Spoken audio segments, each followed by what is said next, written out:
पंतप्रधान मोदींच्या निवासस्थानी पार पडली उच्चस्तरीय बैठक. गृहमंत्री अमित शहा, परराष्ट्र मंत्री एस जयशंकर आणि एनएसए अजित डोवाल यांची उपस्थिती. 1 तास मंथन.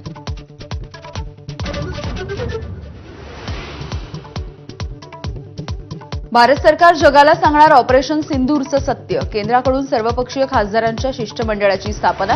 परराष्ट्र मंत्रालयाच्या अधिकाऱ्यांसह शिष्टमंडळ देणार विविध देशांना भेट. भारताला हवेत हाफिज सईद, मसूद अझहर, दाऊद इब्राहिम, मोस्ट वॉन्टेड दहशतवाद्यांची यादी पाकिस्तानला सोपवणार. पाकिस्तानची विश्वासार्हता सिद्ध करण्यासाठी दहशतवादी मागण्याची शक्यता. मेहबूबा मुफ्तींचा पाकिस्तानी पंतप्रधान शरीफ यांच्या सुरात सूर. चर्चेची वेळ आल्याचं वक्तव्य, तर शांती संदेशाने काम होणार नाही. भाजपचा मुफ्तींच्या वक्तव्यावर संताप.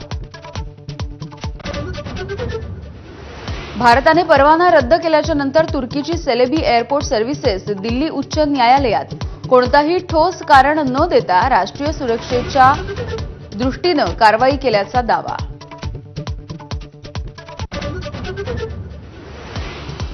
खासदार संजय राऊतांच्या बहुचर्चित नरकातला स्वर्ग या पुस्तकाचं आज प्रकाशन. उद्धव ठाकरे, शरद पवार, जावेद अख्तर राहणार उपस्थित. पुस्तकामध्ये राऊतांचे अनेक खळबळजनक दावे.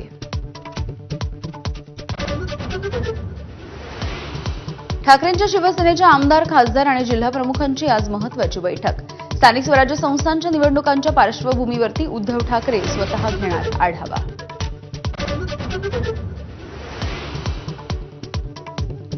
बीडमधील गुंडगिरीचा आणखी एक व्हिडिओ समोर. परळीमधल्या जलालपूरमध्ये तरुणाला टोळक्याकडून बेदम मारहाण. 2 गटामधल्या हाणामारीच्या रागामधून मारहाण झाल्याचं उघड.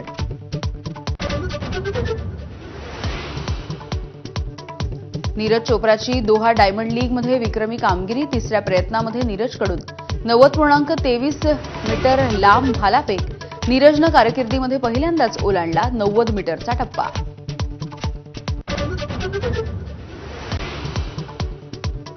भारत आणि पाकिस्तानमधल्या संघर्षामुळे स्थगित केलेली आयपीएल आजपासून पुन्हा एकदा सुरू होणार. आज आरसीबी विरुद्ध केकेआर सामना. 3 जूनला अंतिम सामना.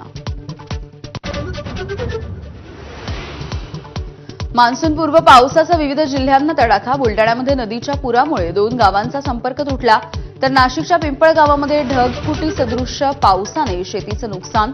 नांदेडला सुद्धा झोडपलं.